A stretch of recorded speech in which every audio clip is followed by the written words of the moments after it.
Hello नमस्कार दोस्तों, स्वागत है आप सभी का आरपीएन नंबर 1 स्टडी चैनल पर। तो दोस्तों, जीके की जो क्लास है वो आपकी स्टार्ट हो चुकी है और जीके में अभी तक हमने कई सारे जो टॉपिक है वो पढ़ लिए हैं। जैसे हमने राजस्थान की जो स्थापत्य कला है, राजस्थान के दुर्ग हैं, राजस्थान के त्यौहार मेले हैं, वो हम पढ़ चुके हैं।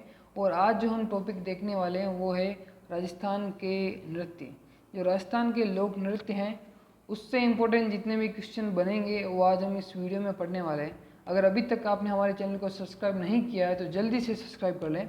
और इस लेक्चर की जो पीडीएफ है आपको हमारे टेलीग्राम ग्रुप पर मिल जाएगी, तो हमारे टेलीग्राम ग्रुप को भी ज्वाइन कर लें। तो देखते हैं आज का हमारा पहला क्वेश्चन। आज का हमारा फर्स्ट क्वेश्चन है,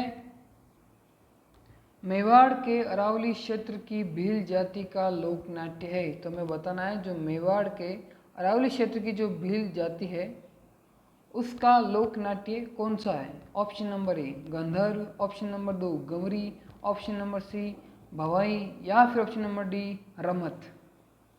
तो दोस्तों, जो मेवाड़ के जो अरावली क्षेत्र है वहाँ पे भीलों के द्वारा गौरी नृत्य किया जाता है। Option number B. जिन भी मेरे साथियों का जवाब ऑप्शन नंबर बी है वो सभी मेरे साथी सही है। मेवाड़ की भील जातियों द्वारा गौरी नृत्य किया जाता है और काफ़ी ये इम्पोर्टेंट नृत्य भी है, इसे आप याद रखिएगा। चलिए हमारा अगला क्वेश्चन है, गोपी जी भट्ट राजस्थान के किस लोक नृत्य शैली के कलाकार थे। तो हमें बताना है कि जो गोपी जी भट्ट है वो कौन से नृत्य के प्रसिद्ध कलाकार थे। ऑप्शन नंबर ए तमाशा नृत्य के, ऑप्शन नंबर 2 स्वांग के, ऑप्शन नंबर 3 रम्मत के या फिर ऑप्शन नंबर डी नौटंकी के। तो दोस्तों, जो गोपी जी भट्ट है वो काफ़ी फेमस और प्रसिद्ध हम कहें जो कलाकार वो है। तो ये जो तमाशे शैली का जो नृत्य होता था उसके कलाकार हैं। तो ऑप्शन नंबर ए, जिन भी साथियों का जवाब ऑप्शन नंबर ए है तमाशा नृत्य, वो सभी मेरे साथी सही हैं। चलिए हमारा अगला क्वेश्चन है, राजस्थान में भवाई नृत्य के जन्मदाता थे। यानी कि हमें बताना है कि जो भवाई नृत्य है उसके प्रवर्तक कौन थे, यानी कि उसकी शुरुआत करने वाले कौन थे। Option number A Ali Bakhshi, option number 2 Lachhi Ram, option number C Bagaji या फिर ऑप्शन नंबर डी गोपाल। तो दोस्तों, राजस्थान में जो भवाई नृत्य है उसकी शुरुआत बागाजी ने की थी। ऑप्शन नंबर सी बागाजी आपका एकदम करेक्ट आंसर हो जाएगा। चलिए हमारा अगला क्वेश्चन है, दक्षिण राजस्थान की भील जनजाति का निम्नलिखित में से कौन सा नृत्य या फिर नाट्य रूप में किया जाता है। तो हमें बताना है कि जो नृत्य का नाट्य रूप है वो कौन सा है जो राजस्थान में दक्षिण में भील जनजाति द्वारा किया जाता है। Option number A garba, option number B Gauri, option number C Ghoomar या फिर ऑप्शन नंबर डी गिर। तो दोस्तों, जो नृत्य है जो नाट्य रूप में किया जाता है वो है गौरी। ऑप्शन नंबर बी, जो गौरी नृत्य है वो राजस्थान के दक्षिण में भीलों द्वारा नृत्य नाट्य रूप में किया जाता है। गौरी आपका एकदम सही जवाब हो जाएगा। चलिए दोस्तों, हमारा अगला क्वेश्चन है, नृत्य जो केवल पुरुषों द्वारा किया जाता है। यानी कि हमें यह बताना है कि वो नृत्य जो केवल पुरुषों द्वारा किया जाता है, इसमें औरतें भाग नहीं लेती। Option number A Kathak, option number B Ghoomar, option number C Kachhi Ghodi या फिर ऑप्शन नंबर डी तहरे ताली। तो दोस्तों, बात करें केवल पुरुषों का नृत्य तो यह है कच्छी घोड़ी। ऑप्शन नंबर सी। जिन भी साथियों का जवाब कच्छी घोड़ी है वो सभी मेरे साथी एकदम करेक्ट हैं। कच्छी घोड़ी आपका सही जवाब हो जाएगा। चलिए हमारा अगला क्वेश्चन है, नाथद्वारा में होली के अवसर पर किया जाने वाला लोक नृत्य है। तो हमें बताना है कि नाथद्वारा में जो होली के अवसर पर है वो कौन सा नृत्य किया जाता है। Option number A Dang, option number B Bhavai, option number C Dandiya या फिर ऑप्शन नंबर डी गिर।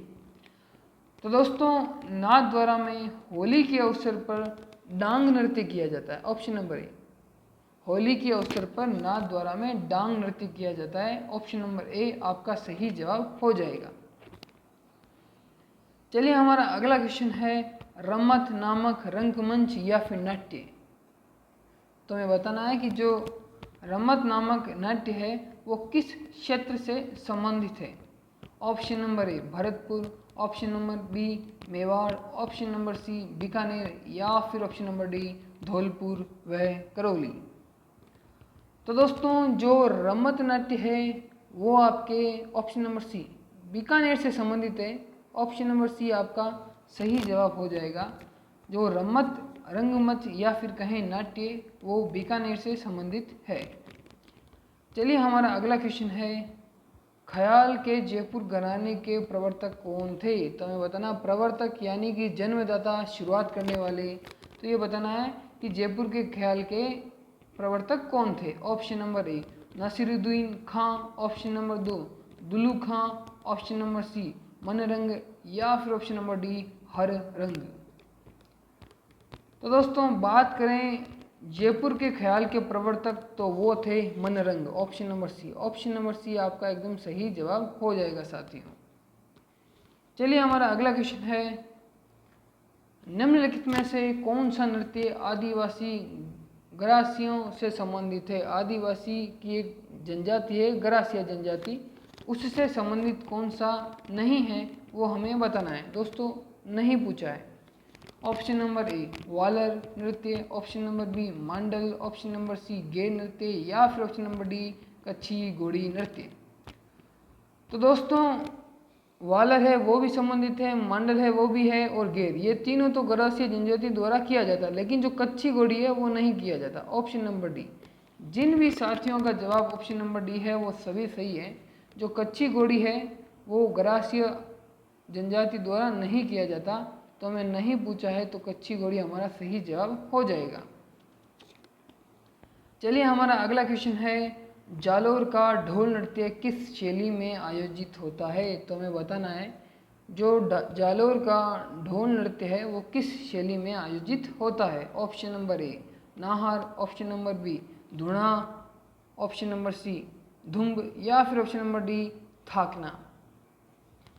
तो दोस्तों जो जालोर का ढोल नृत्य है वो थाकना शैली में आयोजित होता है। Option number B. जिन भी साथियों का जवाब थाकना है वो सभी मेरे साथी एकदम करेक्ट हैं। थाकना आपका इस सवाल का सही जवाब हो जाएगा। चलिए हमारा अगला क्वेश्चन है, राजस्थान में गोपी कृष्ण भट्ट किसके लिए प्रसिद्ध है? तो हमें बताना है कि जो गोपी कृष्ण भट्ट थे वो किस कला के प्रसिद्ध कलाकार थे, ये हमें बताना है। Option number A Tamasha, option number B Hela Khyal, option number सी स्वांग या फिर ऑप्शन नंबर डी लीलाएं। तो दोस्तों ये नाट्य हमें दे रखे हैं और हमें बताना है कि जो गोपी कृष्ण भट्ट थे वो किस कला के प्रसिद्ध कलाकार थे। तो गोपी कृष्ण जो थे वो तमाशा लोकनाट्य के प्रसिद्ध कलाकार थे। ऑप्शन नंबर ए तमाशा आपका एकदम सही जवाब हो जाएगा। चलिए हमारा अगला क्वेश्चन है, प्रथम राजस्थानी फिल्म का नाम क्या है? हमें बताना है कि राजस्थान की जो फर्स्ट फिल्म है उसका नाम क्या है। Option number A Nijrano, option number B बाबा सॉरी लाडली, ऑप्शन नंबर सी बाई चली सासरिये या फिर ऑप्शन नंबर डी म्हारी प्यारी चनना। तो दोस्तों बात कर रहे हैं राजस्थानी फर्स्ट फिल्म की, तो वो है निजरानो। ऑप्शन नंबर ए निजरानो है वो राजस्थान की फर्स्ट फिल्म है। चलिए हमारा अगला क्वेश्चन है, लोक संगीत नृत्य एवं नाट्य की कौन सी विधा पूरी राजस्थान से संबंधित है? तो राजस्थान के जो ईस्टर्न भाग है उससे रिलेटेड हमें बताना है कि कौन सी जो कला है वो राजस्थान के ईस्टर्न पार्ट से संबंधित है। Option number A Rammat, option number B Nautanki, option number C Turka Kaling या फिर ऑप्शन नंबर डी गौरी। तो दोस्तों बात हो रही है पूरी राजस्थान की, तो जो नौटंकी है ऑप्शन नंबर बी वो आपके पूरी राजस्थान से संबंधित है। नौटंकी इस क्वेश्चन का एकदम करेक्ट आंसर हो जाएगा। चलिए हमारा अगला क्वेश्चन है, प्रसिद्ध राजस्थानी लोक नर्तकी गुलाबो का किस नृत्य से संबंध है? तो हमारे जो बताना है कि राजस्थान की जो प्रसिद्ध लोक नृत्यकी यानी कि कलाकार है गुलाबो, वो किस नृत्य से संबंधित है। ऑप्शन नंबर ए गेर नृत्य, ऑप्शन नंबर बी कालबेलिया नृत्य, ऑप्शन नंबर सी वाला नृत्य या फिर ऑप्शन नंबर डी घूमर नृत्य। तो दोस्तों गुलाबो जो है वो कालबेलिया नृत्य यानी कि ऑप्शन नंबर बी की एक प्रसिद्ध कलाकार है तो जो गुलाबो है वो कालबेलिया नृत्य की एक प्रसिद्ध कलाकार है। चलिए हमारा अगला क्वेश्चन है, मोरिया गीत संबंधित है। तो ये एक राजस्थानी लोकगीत है मोरिया गीत, वो हमें बताना है कि किससे रिलेटेड है।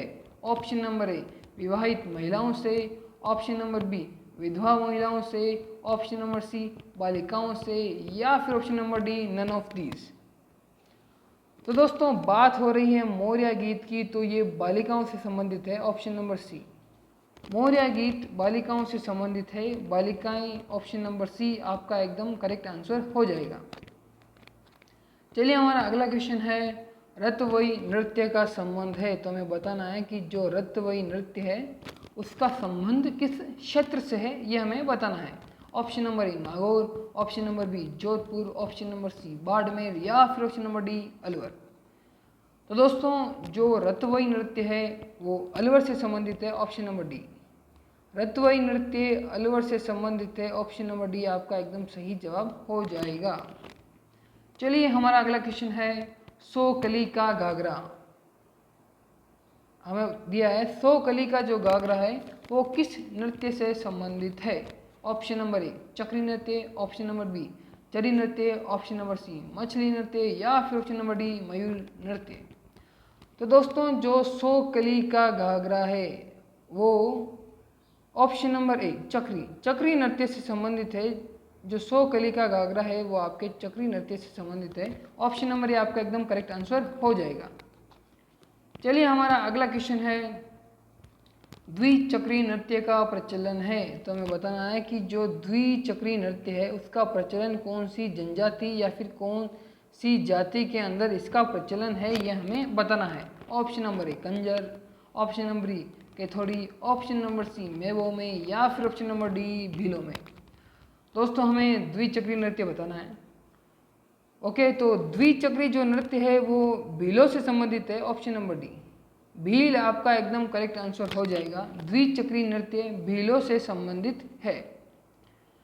चलिए हमारा अगला क्वेश्चन है, बिना किसी वाद्य यंत्र के किया जाने वाला नृत्य है। तो हमें बताना है कि ऐसा नृत्य जो बिना किसी वाद्य यंत्र यानी कि कोई विदाउट इंस्ट्रूमेंट जो नृत्य किया जाता है वो कौन सा है। दोस्तों काफ़ी इंपॉर्टेंट क्वेश्चन है, कई बार एग्जाम में पूछा जा चुका है। Option number A Jawara, option number B Neja, option number C Mandal, या फिर ऑप्शन नंबर डी वालर। दोस्तों 4 नृत्य दे रखे हैं और हमें बताना है कि जो विदाउट इंस्ट्रूमेंट के जो नृत्य है वो कौन सा होता है। तो दोस्तों इसका जो सही जवाब होगा वो होगा ऑप्शन नंबर डी वालर। जो वालर नृत्य है वो हमारे विदाउट वाद्य यंत्र या फिर यह कहें कि बिना किसी इंस्ट्रूमेंट के है वो ये नृत्य किया जाता है। तो ऑप्शन नंबर डी आपका एकदम सही जवाब हो जाएगा।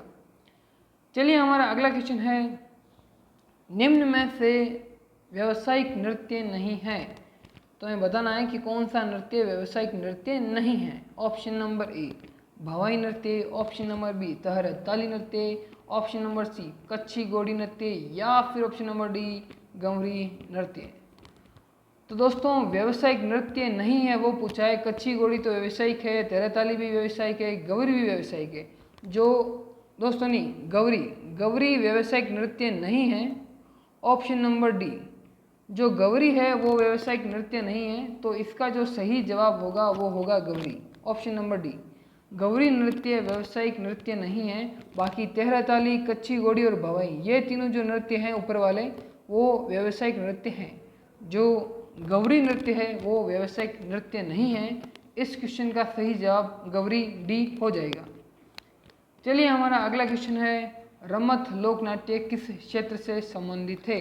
तो हमें बताना है कि जो रमत लोकनाट्य है वो किस एरिया से रिलेटेड है, ये हमें बताना है। Option number A Bikaner Jaisalmer, option number B Udaipur Banswara, option number C Kota Jhalawar, या फिर option number D Bharatpur Alwar.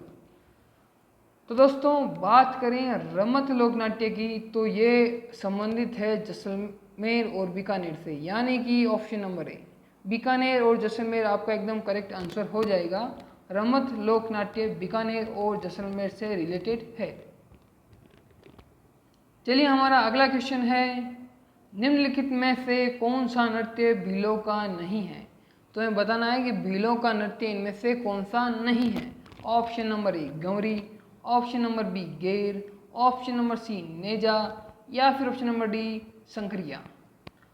तो दोस्तों बात करें भीलों का नृत्य नहीं है तो वो है संकरिया, ऑप्शन नंबर डी। संकरिया जो नृत्य है वो भीलों का नहीं है, बाकी गौरी, गेर और नेजा तीनों भीलों के ही नृत्य है। तो हमें याद रखना है कि जो संकरिया नृत्य है वो भीलों का नहीं है। गौरी, गेर और नेजा भीलों की जनजाति द्वारा किए जाने वाले नृत्य हैं। दोस्तों चलिए हमारा अगला क्वेश्चन है, किस नृत्य में भगवान शिव को पूरियां और मस्खरे की कुटकुड़ियाँ कहा जाता है। तो हमें बताना है कि ऐसा कौन सा नृत्य है जिसमें भगवान शिव को पूरियाँ और मस्खरे की कुटकुड़ियाँ कहा जाता है। Option number A Neja, option number B Ger, option number C Loor या फिर ऑप्शन नंबर डी गौरी। तो दोस्तों इसका जो सही जवाब होगा वो होगा ऑप्शन नंबर डी गौरी। जो गौरी नृत्य है उसी में भगवान शिव को पूरियाँ और मस्खरे की कुटकुड़ियाँ कहा जाता है। ऑप्शन नंबर डी आपका सही जवाब हो जाएगा। चलिए हमारा अगला क्वेश्चन है, गीदड़ नृत्य किस क्षेत्र का है। दोस्तों गीदड़ नृत्य इससे भी काफ़ी क्वेश्चंस आते हैं, इससे आप याद रखिए।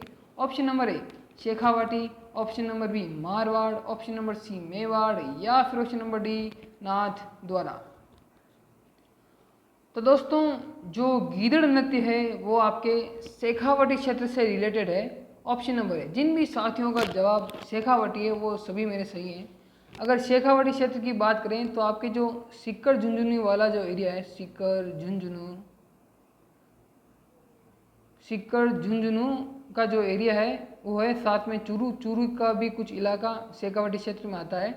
तो सीकर, जूरू और चूरू का जो क्षेत्र है उसे हम शेखावाटी क्षेत्र कहते हैं। और जो गीदड़ नृत्य है वो शेखावाटी क्षेत्र से रिलेटेड है। ऑप्शन नंबर ए आपका सही जवाब हो जाएगा।